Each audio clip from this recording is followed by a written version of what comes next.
여러분 안녕하십니까? 혁신 라이프 코칭 연수원 ICC 창설자 신현근 정신분석학 박사입니다. 제가 이번에 클래스 EU 클래스 마켓에 저의 영상 강의를 개설하였습니다.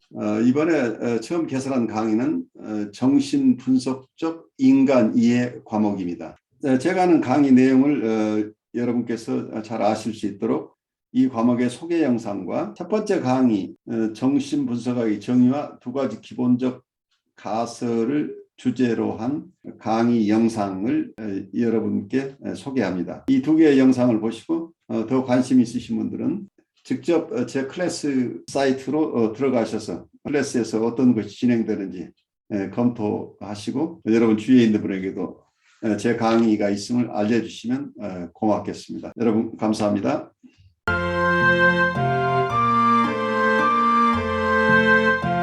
여러분 안녕하십니까? 저는 신현근 정신분석학 박사입니다. 저는 뉴욕에 있는 혁신 라이프 코칭 연수원의 창설자이며 운영자입니다. 그리고 한국에 있는 한국임상정신분석연구소 공동소장으로서 정신분석가들 양성에 주력하고 있습니다. 여러분과 함께 공부할 과목은 정신분석적 인간 이해입니다. 이 과목에서는 정신분석학의 정의와 두 가지 기본 가설, 즉 무의식에 대한 인식과 그리고 심리적 결정론에 대해서 여러분과 함께 나누고 인간을 이해함에 있어서 가장 중요한 우리의 욕동 혹은 본능에 대한 이론 그리고 우리의 마음의 구조에 대한 이야기들을 하게 될 것입니다.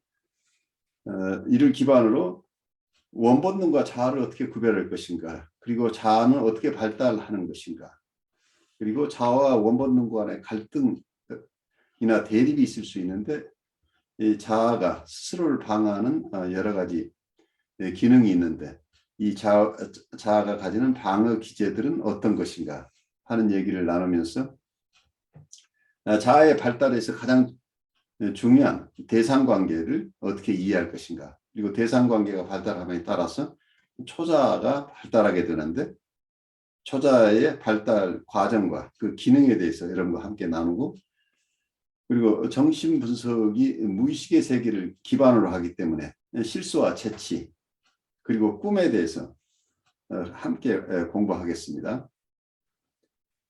그리고 정신분석학이 심리학 전체를 다루는 일반 심리학이긴 하지만 연원적으로 정신병리 측면에서 발달되어 왔습니다. 그래서 정신병리론에 대해서 우리가 공부하고 정신적 갈등이 정신병리에 영향을 미치긴 하지만 또한 정상적인 발달 과정에서도 정신적 갈등은 큰 영향을 미치기 때문에 이 정상적인 정신 기능과 정신적 갈등에 대해서 알아보고 그리고 우리가 태어날 때 이고나 혹은 셀프라고 하는 자아나 자기를 가지고 태어났는지에 대한 논쟁에 대해서 여러분과 알아보도록 하겠습니다.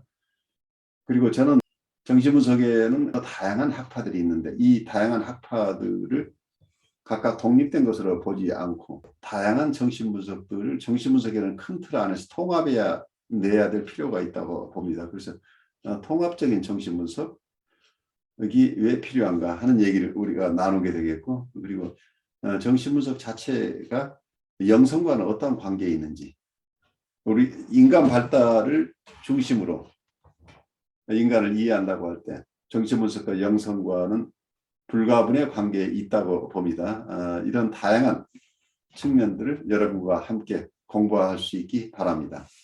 여러분 감사합니다. 8장의 자기애성 성격의 치료 중에 서론 부분은 우리가 다뤘어요. 이제 본론 부분에서 자기애성 성격의 치료를 어떤 식으로 병 있는 쪽으로 우선 이해할 것인가부터 시작해서 좀 자세한 얘기를 이 시간부터 하게 될 거예요. 병 있는 쪽 역동적 양상을 본다는 것은 굉장히 중요해요. 그러니까 이 역동적으로 사이코 다이내미컬리 그리고 발생 기원적으로 그 지네티컬리라고 본다고 하는 게 우리 심리 내적인 입장에서 외연적으로 드러나는 자괴성 환자들을 이해할 때 겉으로 드러나는 행동은 같은데 사람마다 심리 내적인 그 역동에 따라서 각각 다른 의미를 가지고 있을 수 있다는 거예요. 그래서 쉽지가 않아요. 외연적으로 드러나는 어떤 것만 보고 이게 자괴성이 아니다. 근데 그 자괴성이 구체적으로 이 사람이 무엇을 의미하는지가 각각 다를 수 있다고 하는 거죠. 그래서 어떤 사람에게 굉장히 자괴성이지만 어떤 사람은 그게 자괴성이 아니고 이 사람은 그냥 웨이 오브 라이프 살아가는 방식일 수도 있고 어떤 사람은 굉장히 디펜시브한 정말 방어적인 측면이 있을 수 있는데 각각 의미가 다르기 때문에 일반적으로 우리가 책에서 배운 것만 가지고 사람을 판단하는 것 자체가 굉장히 위험하죠. 그래서 건강한 사람이 보이고 있는 나르시시즘도 만만치 않기 때문에 그 나르시시즘을 우리가 병리적인 나르시시즘을 패탈라지컬한 나르시시즘 공부하는 그 퍼스펙티브 가지고 봐버리면 잘못하면 건강한 사람을 우리가 또 잘못 어떤 심한 내담자로 볼 수 있을 가능성도 있고 경우에 따라서 병리적인 사람들이 아주 멋지게 보여서 건강한 나르시시즘으로 보이기도 하고 이렇게 만만치가 않아요. 다양한 스펙트럼 나르시시즘이라는 것을 역동적으로 그리고 발생학적으로 조금 발생 기원적으로 역동적인 측면에서 이렇게 잘 이해하는 것을 우리가 조금 훈련하다 보면 여기서 같으면 컴버그가 개념화하고 있는 그 유형이 아닌 다른 분들도 조금 더 잘 볼 수 있는 계기가 될 수 있으라고 봐요. 우리 같이 읽어 나가면서 보죠. 리비도 유형의 한 형태로 자기애성 성격 장애를 분류하려는 초기의 시도는 대체로 페니첼이 언급한 이유로 받아들여지지 않았다. 벤더 월스는 병리적 나르시시즘 문제를 분류하면서 심한 나르시시즘이 초기 자기애적 단계에 고착되어 대상 사랑을 향한 정상 발달 과정이 일어나지 않은 것만을 나타내는 것은 아니라고 했다. 그는 병리적 자기사랑과 대상 사랑의 형태가 동시에 발달한다고 지적했다. 벤더 월스에 따르면 정상적 나르시시즘은 정상적 대상 관계와 동시에 발달되며 병리적 나르시시즘은 병리적 대상 관계와 함께 발달한다. 우리 첫 번째 시간에 우리가 찰스 브레너의 어떤 해석 얘기도 나왔지만 첫 장에서 우리 인간의 갈등에 대한 얘기가 나왔었죠. 컴플릿. 기본적인 갈등은 초기 단계에서 프로이드가 봤던 것은 우리가 타고난 역동들과 인간적인 이성과 초자 간의 갈등을 기본적으로 봤던 것을 보여요. 그리고 그래서 우리 안에 있는 타고난 동물적인 부분과 그리고 인간 세상에 태어나서 인간다움으로부터 발생하는 이성과 도덕과의 관계가 항상 갈등 구조를 이루고 있는데 프로이드의 이론에는 굉장히 염세적인 부분, 패시미즘이 깔려 있어요. 그래서 우리의 이 갈등 구조는 끝나지 않는다고 보고 있어요. 우리가 아무리 노력을 해도 우리가 타고난 어떤 신체에서 발원하는 이 역동의 세계가 끝나지 않는다고 보는 거죠. 그래서 이 갈등은 계속 있기 마련이다. 이렇게 파악을 해요. 그렇기 때문에 찰스 브레너도 우리가 갈등 자체를 다 없애려고 해서는 그건 어렵다. 갈등의 양상이 좀 더 적응적인 갈등의 양상으로 가는 건 좋은데 우리가 아무리 분석을 한다고 해도 우리 마음의 갈등은 다 사라지는 것은 아니다. 그렇기 때문에 또한 불안도 다 사라지는 것은 아니다. 그래서 이런 우리의 어떤 실존적인 모습을 그대로 수용하는 것이 중요하다고 이렇게 보는 것으로 우리가 이해할 수 있겠죠. 우리 안에서 갈등을 다 해소할 수는 없는 것이고 그 갈등을 안고 가지만 그 갈등이 파괴적인 결과가 오지 않도록 적절한 타협 형성을 하면서 살아가는 것이다라고 본다면 그래서 우울이나 불안도 근원적으로 다 해소되는 것은 아니지만 어느 정도의 불안이나 우울을 우리가 잘 감내할 수 있느냐 어느 정도까지 톨러레이트 할 수 있느냐 하는 것에 따라서 우리는 어느 정도의 불안과 우울이 있는 그 상태로 우리가 삶의 질에 어려움이 없다고 한다면 그건 건강한 것이다. 이렇게 큰 그림을 볼 수 있겠죠. 그런데 처음에 우리가 태어날 때 나와 대상이 구별되지 않는다고 봤던 이 이론에 대한 도전은 멜라니 클라인은 우리는 처음 다 태어날 때 이고를 가지고 태어난다고 봐요. 그래 프리미티브한 이고지만 이고가 있다고 하는 얘기는 나는 나로서 태어났다는 얘기잖아요. 나는 인간으로 태어났다는 얘기죠. 그래서 내가 있다고 한다면 대상도 있기 마련이잖아요. 나라는 존재는 대상과 대비돼서 있기 때문이죠. 그래서 분리된 나와 대상이 있다고 하는 개념이 대상과학 이론이에요. 그래서 초기 단계에서 1차적 나르시시즘을 전제로 이고 사이칼리시스 이론 계속 발달해 왔어요. 지금도 그건 변함이 없어요. 그런데 대상관계 이론이나 대부분의 관계적 이론 쪽에서는 그렇게 보지 않는 견해를 가지고 있어요. 그래서 처음부터 이고 또 다른 쪽에서는 셀프라고 얘기할 수 있겠죠. 이고나 셀프가 자기나 자아나 자기 멜라니 클라인식으로 얘기하면 이고와 아브젝트가 원시적이긴 하지만 서로 분리되어 있었다. 그렇기 때문에 여러분들이 멜라니 클라인 얘기를 조금 들으면 우리가 편집 분열적 자리가 태어나서부터 3개월 정도라고 보고 있고 그리고 3개월에서 6개월 정도에 벌써 디프레시브 포지션에 간다고 보고 있죠. 그러니까 여기에서 보시면 이 몇 개월 하는 것에서는 대부분의 대상관계 이론과도 그렇게 따르진 않아요. 현재 와서. 그렇지만 그건 하나의 포지션이니까 우리 마음의 한 층을 이루고 있어서 편집 우울적 자리가 완전히 없어지고 우울적 자리가 생겨나고 이런 것은 아니라고 봐요. 초기 발달 이론에서는 편집 분열적 자리로부터 우울적 자리로 이렇게 발달해 가는 것을 설명을 하고 있지만 한 번에 이렇게 진행으로서 완성되는 게 아니고 편집 분열적 자리에서 우울적 자리로 옮겨가는 부분도 있지만 또 경우에 따라서는 우울적 자리에서 다시 편집 분열적 자리로 또 재방문하게 되고 다시 거기에서 편집 분열적 자리에서 우울적 자리로 가고 하는 것이 어떤 순환의 고리처럼 이렇게 설명하는 부분도 있고 어떤 것은 이게 변증법적으로 설명하는 부분도 있고 어쨌든 한 번으로 우리가 편집 분열 잘 발달하면 편집 분열자 자리를 벗어나서 영원히 우리는 우울적 자리에 있다고 이런 생각을 하지 말라는 얘기. 그건 포지션이라고 하는 것 자체가 어떤 스테이지가 아니라는 얘기예요. 그래서 근데 사실은 설명은 발달 단계로 설명을 하니까 우리가 그 소화하기가 좀 힘들어요. 어떤 분들의 설명에 이걸 하나의 지층으로 보라는 얘기예요. 우리 마음에 하나의 지층이 있는데 한 층은 우울적 자리가 자리하고 있지만 그 바로 밑에 층에는 편집 분열적 자리가 있어서 어떨 때는 우리가 편집 분열적 자리에 갔다가 또 우울적 자리로 가는 거지 완전히 없어지는 게 아니라고 하는 거죠. 그리고 어떤 분열적 자리만 좋은 거고 편집 분열적 자리는 나쁜 거라고 하는 것 자체도 이게 이분법이 어떤 면에서는 그거 자체가 분열적으로 우리 마음을 이해하는 거라. 통합적으로 이 두 개가 다 필요하다는 걸 이해해야 된다고 봐요.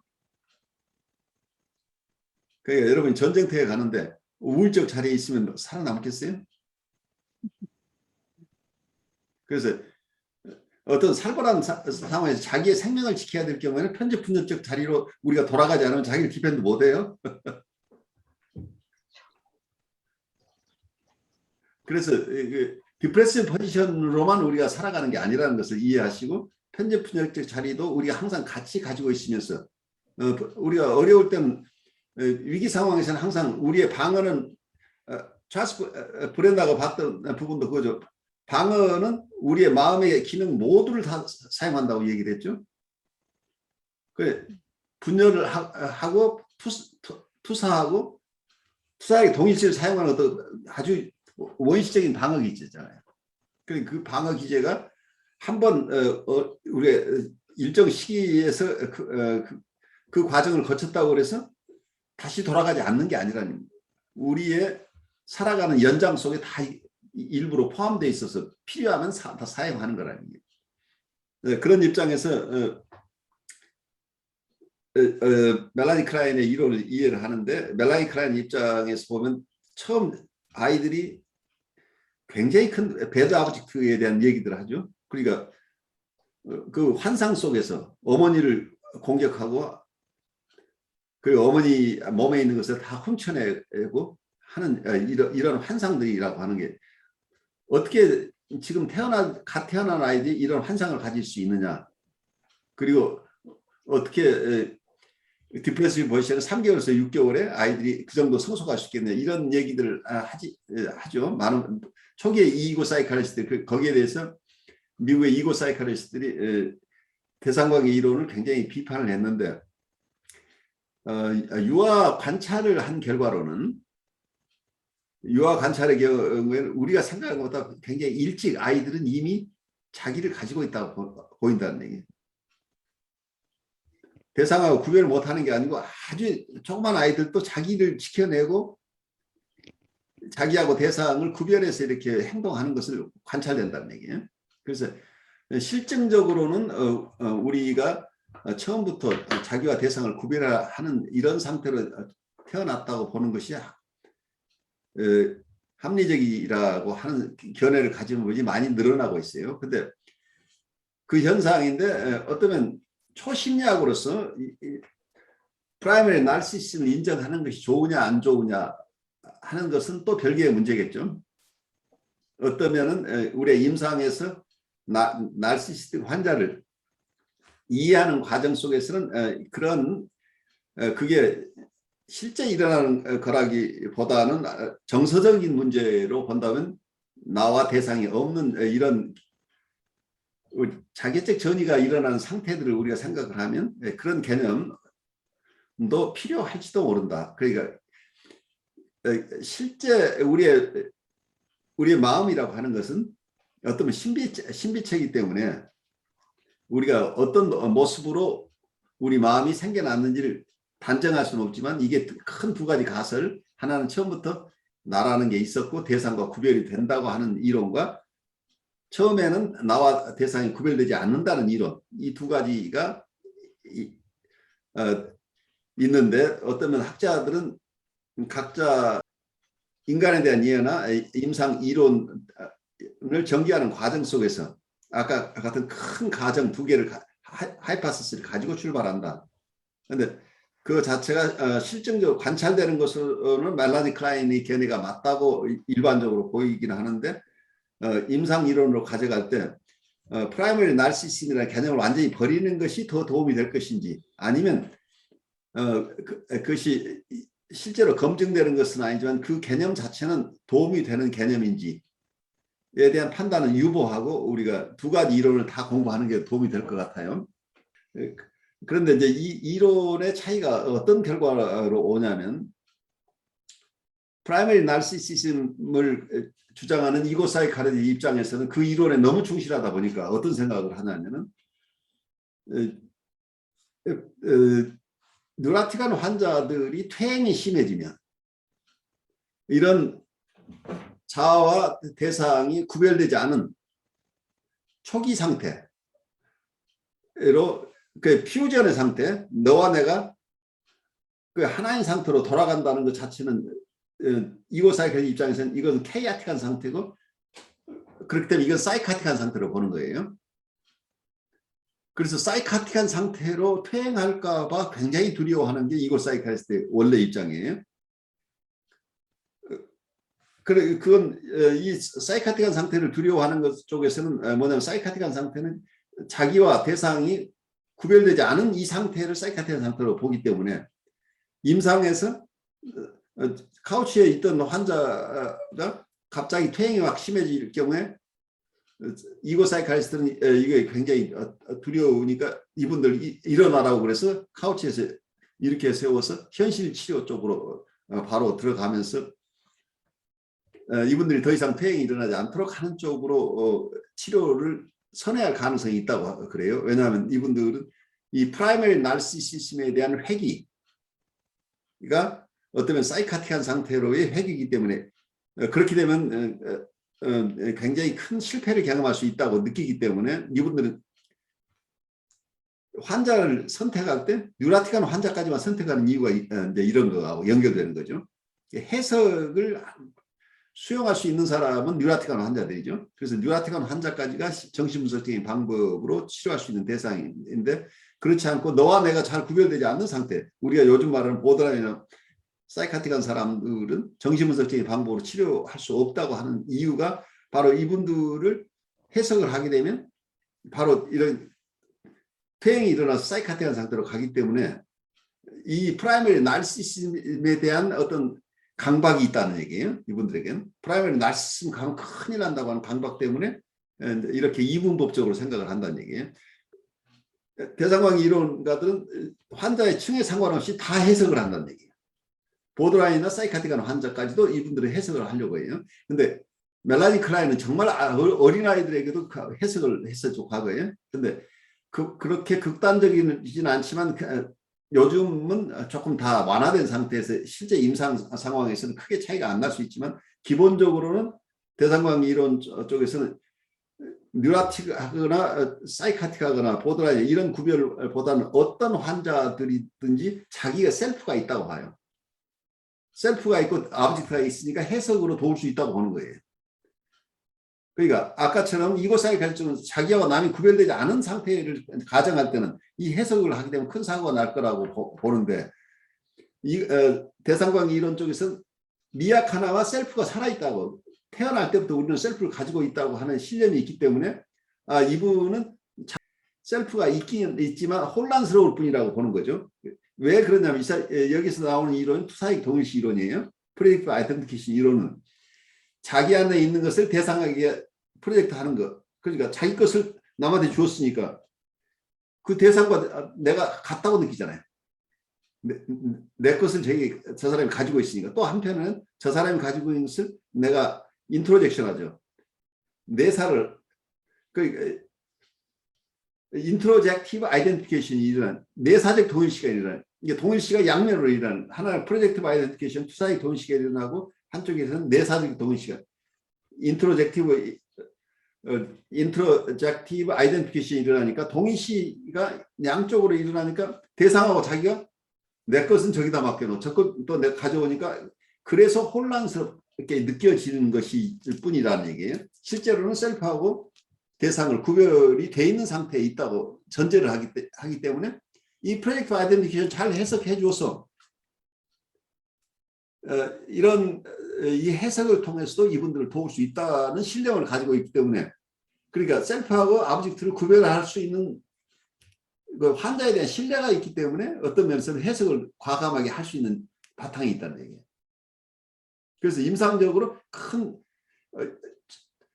차이를 나타낸다는 얘기예요. 실제로는 그 부분에서 기본적인 퍼스펙티브 기본적인 어썸션 초기 이론 자체가 티어리 자체가 실제 임상에도 큰 영향을 미치고 있다는 거예요. 그 임상적인 태도에 큰 차이가 나는데 이제 이런 이 두 부분을 우리가 어느 쪽이 맞다 틀리다를 떠나서 우리가 보통 제가 여러분들하고 하고 싶은 컴패러티브 사이코애널리스가 가야만 정신분석이 이해가 된다고 봐요. 양쪽의 정신분석을 다 비교하면서 그 속에서 그 두 가지를 다 이해하면서 내가 이해하는 정신분석을 우리가 각자 소화해내는 거죠. 그래서 너무 한쪽의 이론에만 경도해서 나는 그냥 이고 사이리스가 다 맞아. 나는 아니면 코웃의 이론이 다 맞아 이렇게 할 수 있는 것이 아니고 이 이론 전체가 각각 전혀 다른 어떤 퍼스펙티브, 띠어리를 가지고 시작하지만 결국 궁극적으로 사람을 돌보는 과정 속에서 발생한 이론이기 때문에 다 유용한 이론이라고 전제를 해야 되죠. 그래서 어느 게 틀렸다 맞았다는 입장보다는 이런 서로 다른 견지에서 환자를 돌보는데 우리 입장에서는 우리가 공부가 늘어나면 우리가 만나는 내담자를 만날 때는 나는 이분을 보는데 어느 퍼스펙티브에서 보는 게 이분에게는 더 적합한지가 우리가 작정하는 게 아니고 우리의 이 내면화된 우리의 띠어리에 대한 이론 자체가 우리가 이미 내면화돼 있으면 그때그때 우리가 적절하게 내담자를 볼 수 있는 힘이 나올 것이다 하는 생각을 해봐요. 그리고 사실 초심약은 굉장히 어려운데 또 이렇게 가끔 우리가 얘기를 할 필요도 있어요. 그래야 우리가 많은 이론들이 절대적으로 그게 맞고 틀린 게 아니고 우리의 인간을 어떻게 이해하는가 그리고 우리 내담자를 어떻게 어떤 측면에서 보는 게 도움이 되는가 하는 측면에서 하나의 방편이라고 생각하셔야 돼요. 이거 절대적으로 맞고 틀리고 이제 이런 게 아니라는 얘기예요. 이게 어떤 게 더 유용한가라는 측면에서 보는 게 도움이 될 거예요. 그래서 근데 얼굴을 안 가리고 이게 맞다 틀리다고 싸울 일이 아니라는 거예요. 아까 프라이머리 나르시즘 이야기하고 아까 대상관계 이야기 하셨잖아요.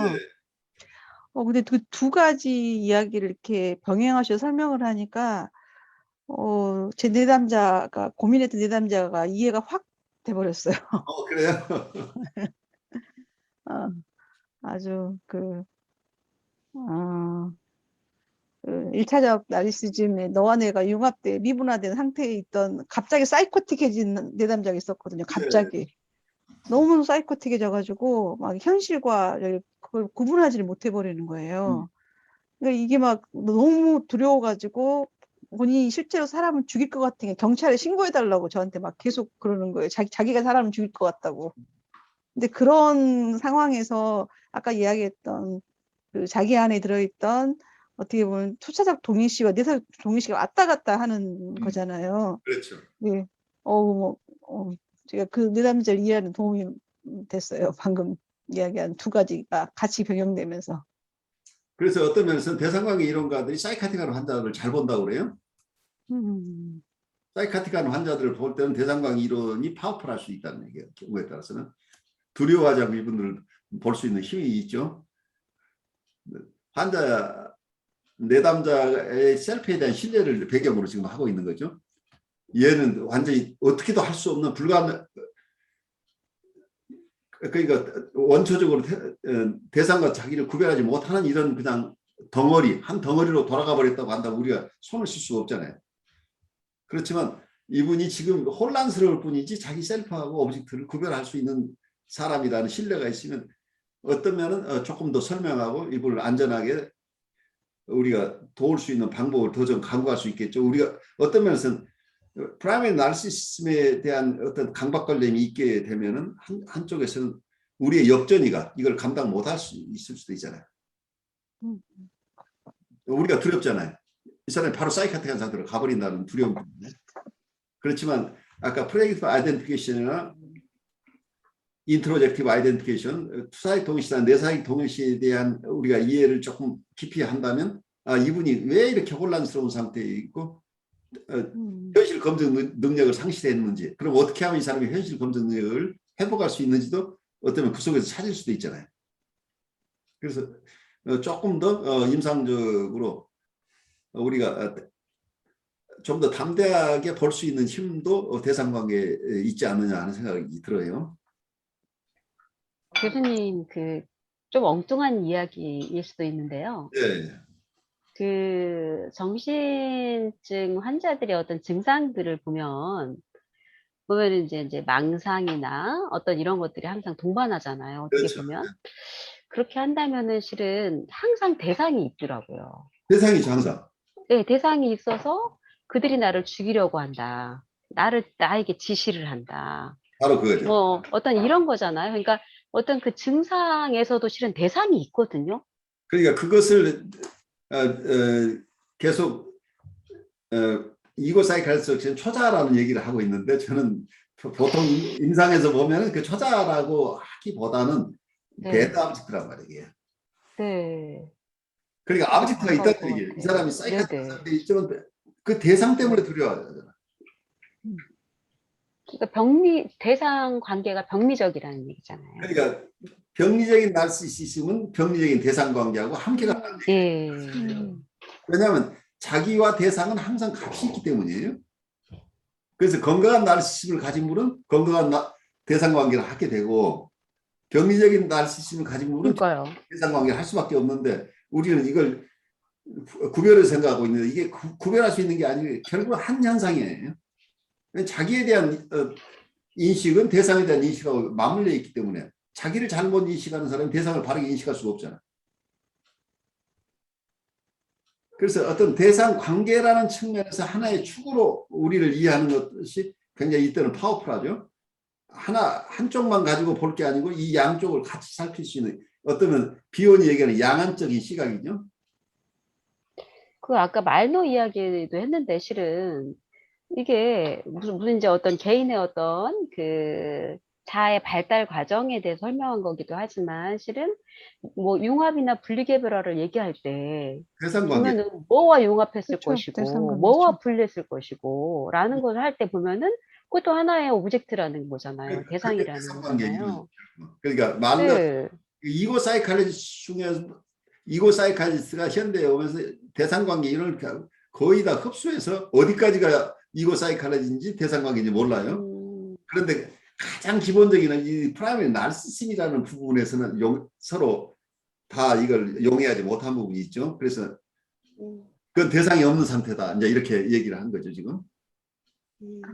그러면 이것도 엉뚱한 이야기지만 프로이드가 이야기했던 프라이머리한 나리스틱한 것도 사실은 일차적 자기애적인 것도 나중엔 대상 사랑으로 향하는 발화점 씨앗이잖아요. 어떻게 보면 그 안에 네. 그러니까 결국은 대상관계 이론도 깊이 보면 결국 전 프로이드가 해서 나온 그렇죠. 프로이드가 이제 시작되는 거죠. 프로이드 맞아요. 얘기를 더 잘 자기가 조금 더 확대하고 정리하고 이렇게 해서 발달시킨 게 멜라니 클라인이라고 볼 수 있겠죠. 그래서 어쩌면 프로이드가 쓴 글도 수십 년을 썼기 때문에 어느 쪽에 보면 이게 대상관계 이론으로 다 설명하고 있고 어느 쪽엔 이고 사이칼리스트 설명하고 있고 그래서 대상관계 이론을 하시는 분은 프로이드 안에서 대상관계 이론을 찾아내고 이고 사이칼리스트는 또 프로이드 안에서 대상관계 이론을 찾아내요. 그러니까 동양에서 다 모든 유학자들이 자활로 시작하잖아요. 공자활을 해야 자기의 정통성이 생겨나니까. 그러니까 공자가 한 얘기 중에 많은 얘기 속에 자기는 어느 부분을 기반으로 자기 이론을 더 섬세하게 만들어가는 거죠. 비슷하다고 볼 수 있겠죠. 모든 정신분석 이론들이 서로 상치된다기보다는 프로이드가 씨앗을 심어놓은 것 중에 어떤 부분을 더 잘 발달시켰느냐겠죠. 그런데 인간은 굉장히 다면적인 부분이 있기 때문에 어느 한 측면에만 가지고 이게 사람이다라고 얘기하기가 굉장히 어려운 부분이 있겠죠. 제이콥스는 정신병적 퇴행과 초기의 자기표상 및 대상표상이 방어적으로 재융합되는 것과의 관계를 설명한다.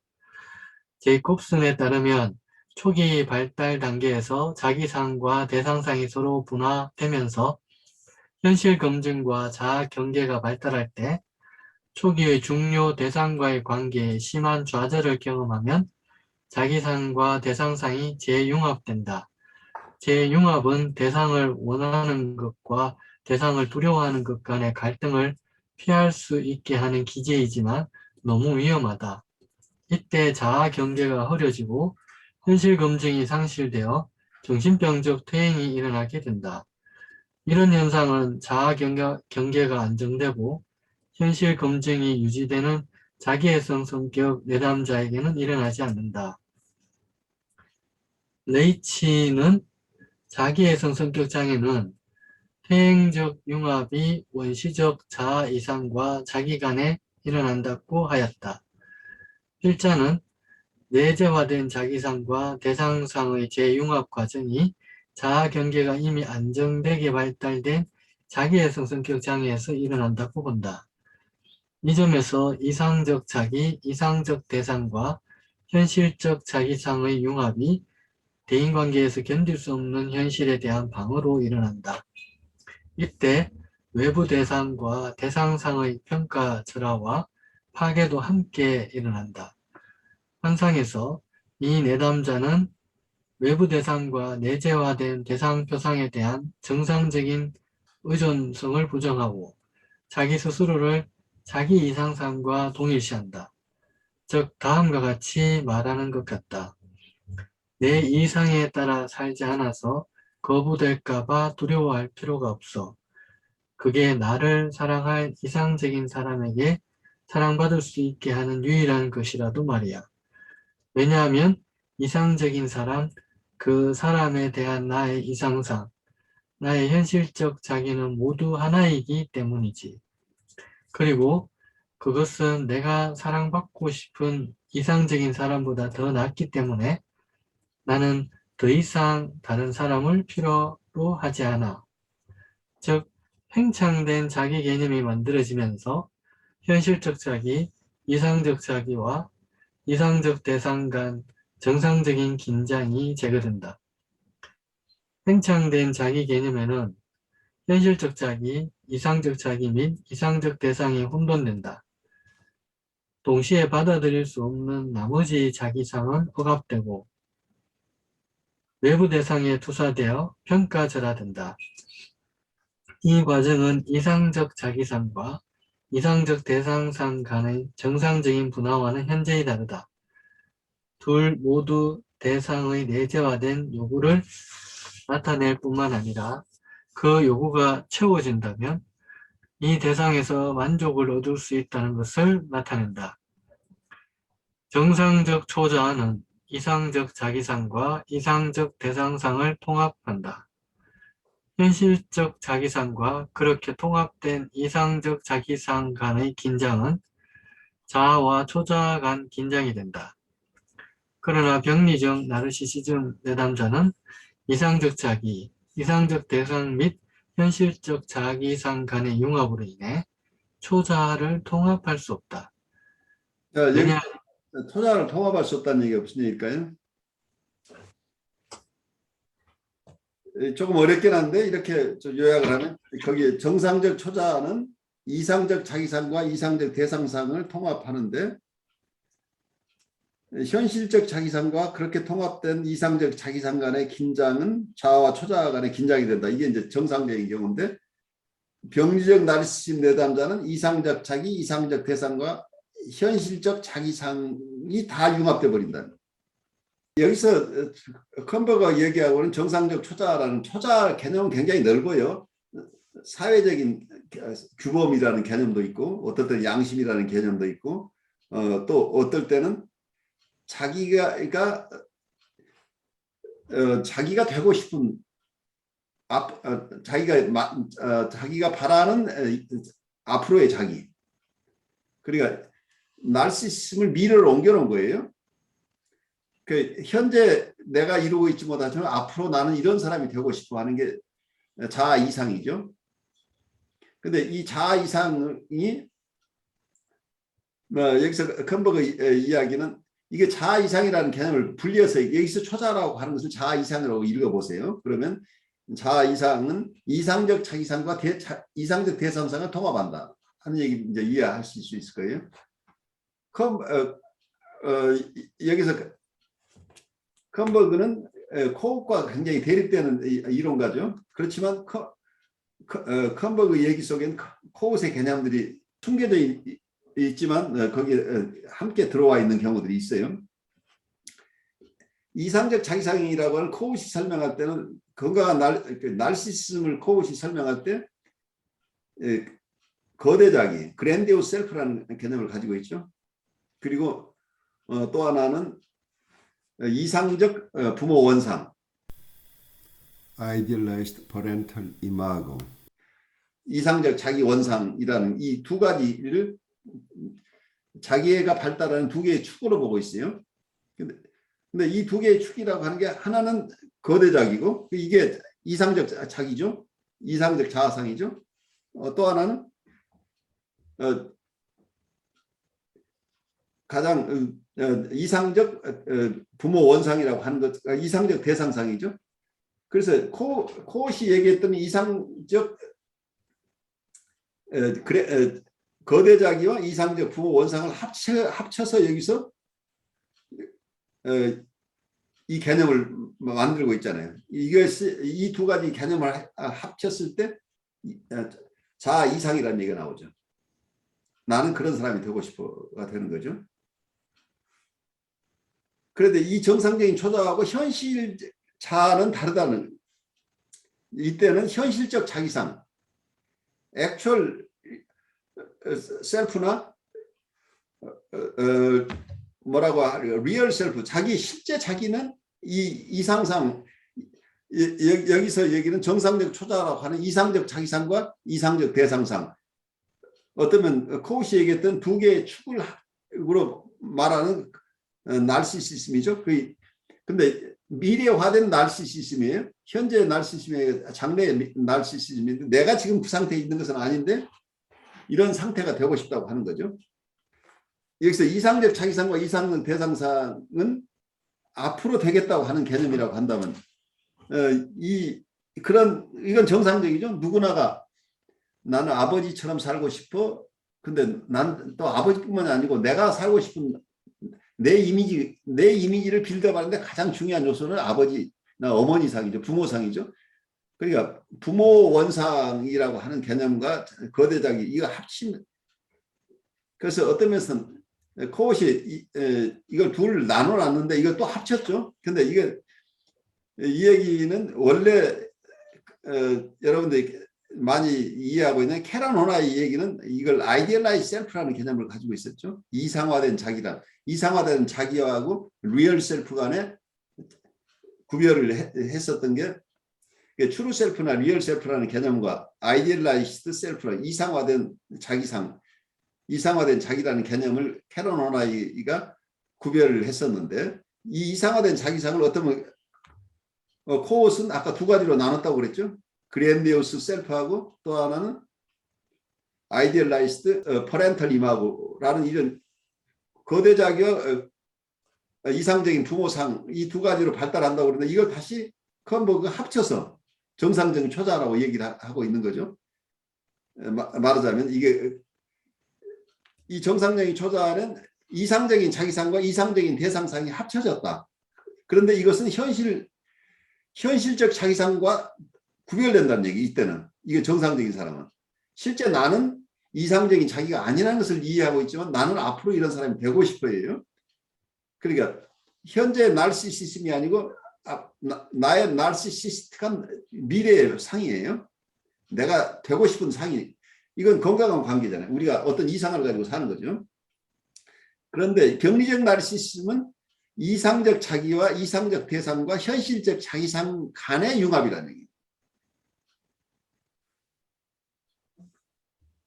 그 병리적 나르시시즘이라고 하는 것 자체가 이 개념을 아마 컴버그가 그랜디오스 셀프라는 개념으로 사용하죠. 거대작이라는, 이 거대작의 개념이 여기서 조금 독특하게 쓰이는 거죠. 여기서 앞으로 되고 싶은 자기, 그리고 앞으로 되고 싶은 대상, 그러니까 가장 이상적인 자기, 이상적인 대상상과 현실적인 자기가 합쳐졌다는 얘기는 내가 이미 여기 이 이상을 달성했다는 얘기잖아요. 이해가 되시나요? 그러니까 앞으로의 미래지향적인 이상이 아니고 나는 이미 이 현실 자기가 이 이상적 자기와 이상적인 대상인 이 그랜디오스 셀프, 거대 자기가 자기라고 봐버린, 현실 자기와 거대 자기가 분리되지 않고 있다는 얘기예요.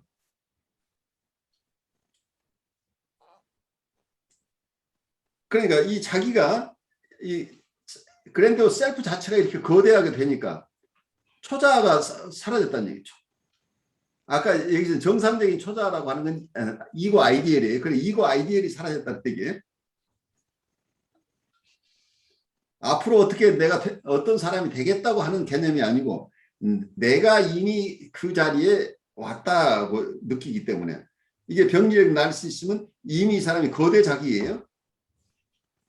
나는 이 세상에서 가장 훌륭한 사람이거나 가장 아름다운 사람이거나 가장 막강한 사람이거나 가장 정직한 사람이거나 가장 착한 사람이거나 여러 모습으로 이미 완성된 사람이라는 얘기예요. 그러니까 앞으로 내가 지금은 부족한 것이 많지만 앞으로 애써 노력해서 나는 이런 좋은 사람이 되고 싶어. 아니면 이런 훌륭한 사람이 되고 싶어. 우리 부모님처럼 훌륭한 인격을 가지고 싶어. 라고 한다면 여기에서는 하루하루의 스텝 바이 스텝으로 노력해서 어떤 것을 이루겠다고 하는 건강한 나르시시즘이 있죠. 그런데 이 거대 자기를 중심으로 이미 자기 스스로가 거대 자기가 자기라고 느껴버리면 이 그랜디오스 셀프라고 하는 것을 어떤 컴버그가 독특하게 있었어요. 이미 병리적인 나르시즘을 그랜디오스 셀프라고 못 박아버린 거죠. 컴버그가 그랜디오스 셀프는 병리적인 자기의 완성체예요. 그러니까 자기의 이상적 자기상과 이상적 대상상과 현실적인 자기상을 다 합쳐버렸으니까 이건 병리적이죠. 왜냐하면 그건 이상적인 것을 현실하고 같이 묶어버렸으니까. 병리적 나르시즘인데 코엇이 원래 썼던 그랜디오스 셀프는 누구에게나 발달하는 건강한 나르시시즘의 한 축을 얘기하는 거예요. 그랜디오스 셀프를 그랜디오스 셀프에 미러잉 해주고 받아주어야 된다고 하는 개념을 가지고 있죠. 코엇은. 그러니까 발달 심리적으로 그랜디오스는 건강한 나르시시즘의 하나의 축으로 이해를 했는데 이 컴버그는 이 그랜디오스 셀프라는 개념 자체를 병리적인 나르시시즘을 설명하는 데만 사용했다는 얘기죠. 그래서 여러분들이 혼란스러우시죠. 그래서 이 자기의 용어에 속지 말고 지금 이 학자들이 설명하는 내용을 우리가 임상적으로 잘 이해를 하면 굉장히 중요한 개념이에요. 이 부분을 다시 한 번만 설명드리면 어쩌면 우리 초자라는 개념을 프로이드가 1923년에 마음의 삼중구조 이론을 설명하면서 거기에는 양심이라는 개념, 컨션스라는 개념과 그리고 이고 아이디라는 개념까지 다 합쳐서 컨션스라고 얘기를 한 거예요. 그러다 보니까 조금 혼란스럽죠. 보통 우리가 여러분들이 대하는 임상에서 대하는 초자는 굉장히 하시한 슈퍼이고를 얘기하죠. 아주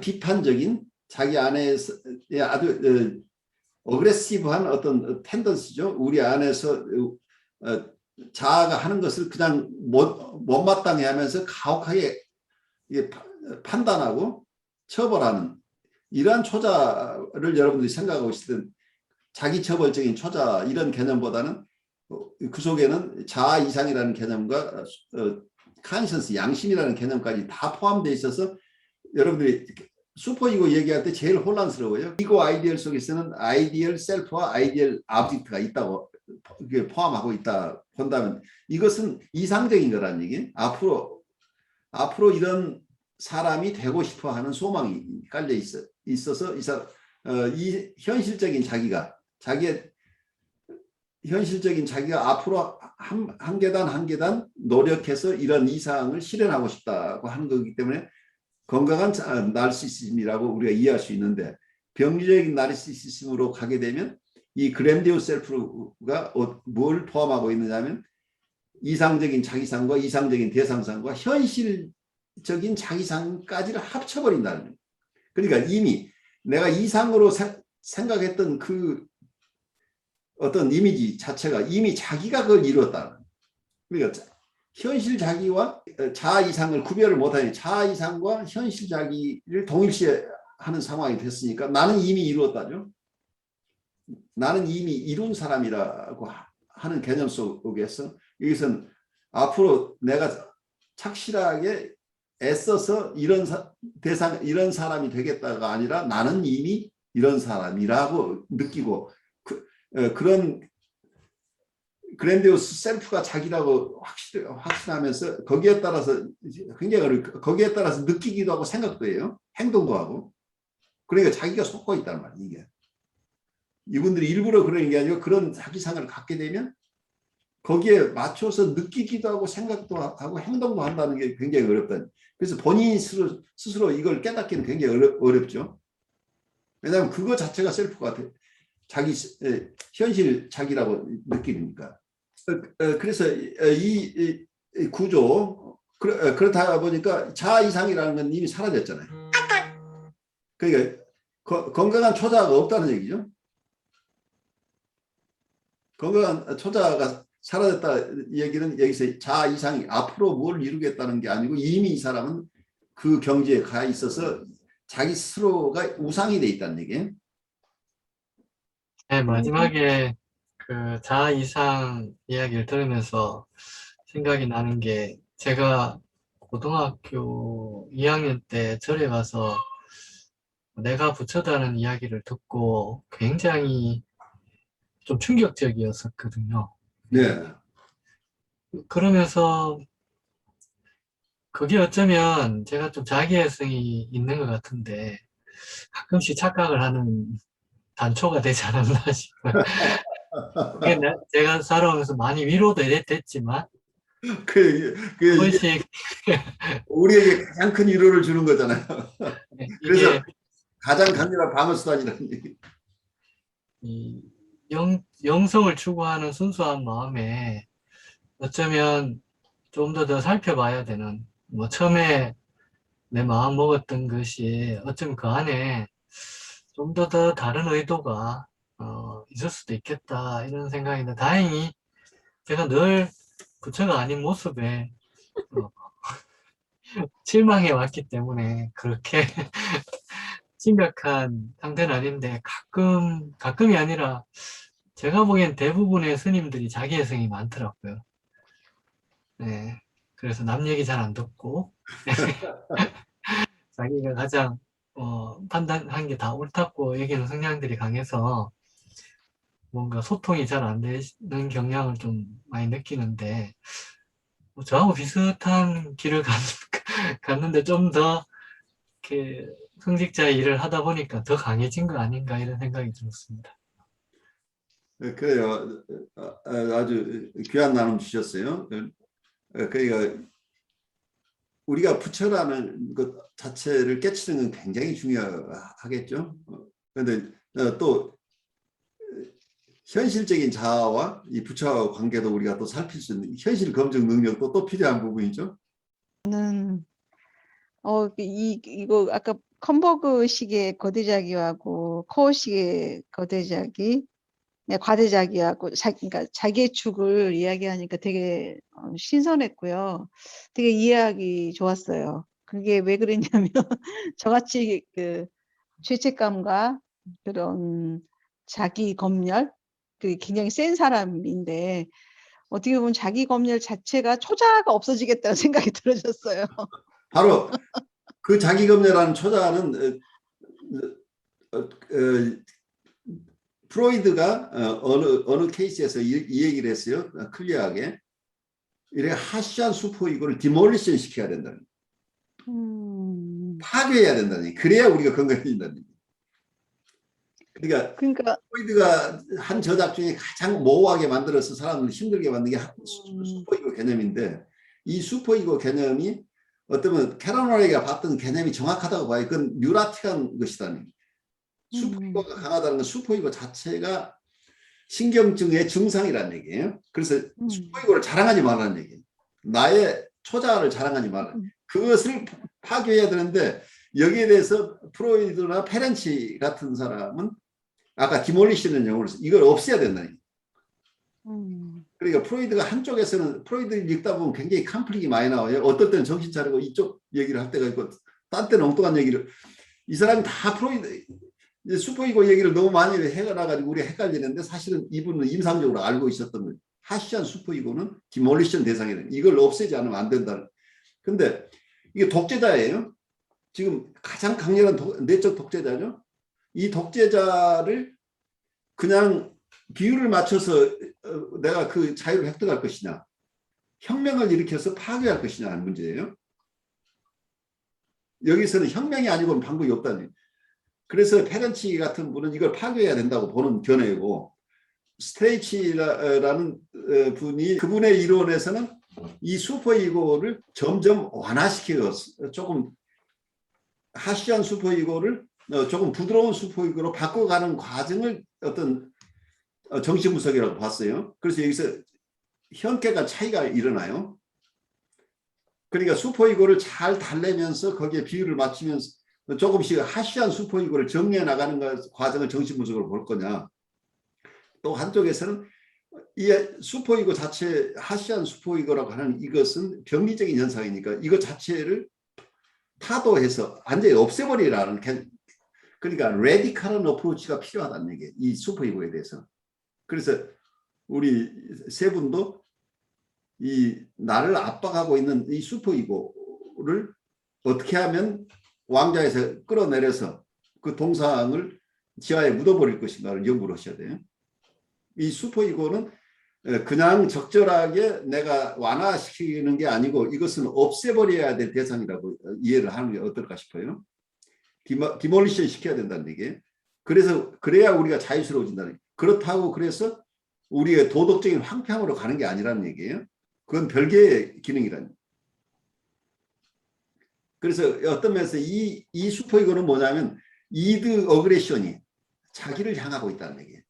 근데 거기에다가 뭐가 결합되어 있냐면 사회적인 규범 플러스 이드 어그레션이 합쳐진 것이라. 그러니까 결국은 이 공격성이 이 슈퍼이고라는 이름으로 지금 되어 있는 거죠. 이 하시 슈퍼이고는 자기 안에 있는 공격성이 결국은 자기를 향하게 하는 거니까, 자기에 대해 지나치게 비판적인 이 슈퍼이고라는 개념을 완전히 어떻게 하면 정리할 것인가, 여러분들이 숙고해 볼 만한 부분이에요.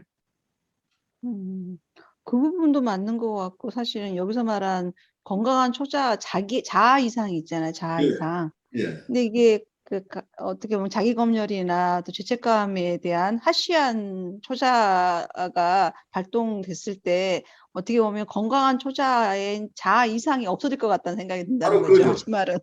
그러니까 자아 이상만 가지고도 충분히, 그 양심과 자아 이상을 가지고 이걸 활성화시키면, 지금 이게 우리가 보통 임상에서 만나는 하시 슈퍼이고는 다 박멸시켜도 없애버려도 문제가 없을 것이라는 얘기예요.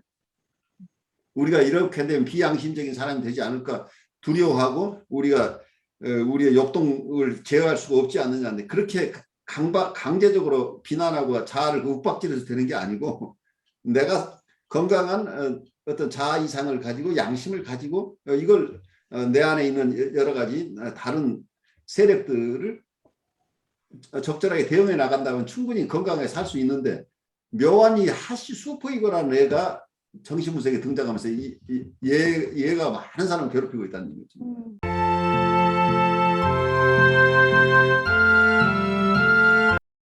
여러분 안녕하십니까? 혁신 라이프 코칭 연수원 ICC 창설자 신현근 정신분석학 박사입니다. 제가 이번에 클래스 EU 클래스 마켓에 저의 영상 강의를 개설하였습니다. 이번에 처음 개설한 강의는 정신분석적 인간 이해 과목입니다. 제가 하는 강의 내용을 여러분께서 잘 아실 수 있도록 이 과목의 소개 영상과 첫 번째 강의 정신분석학의 정의와 두 가지 기본적 가설을 주제로 한 강의 영상을 여러분께 소개합니다. 이 두 개의 영상을 보시고 더 관심 있으신 분들은 직접 제 클래스 사이트로 들어가셔서 클래스에서 어떤 것이 진행되는지 검토하시고 여러분 주위에 있는 분에게도 제 강의가 있음을 알려주시면 고맙겠습니다. 여러분 감사합니다.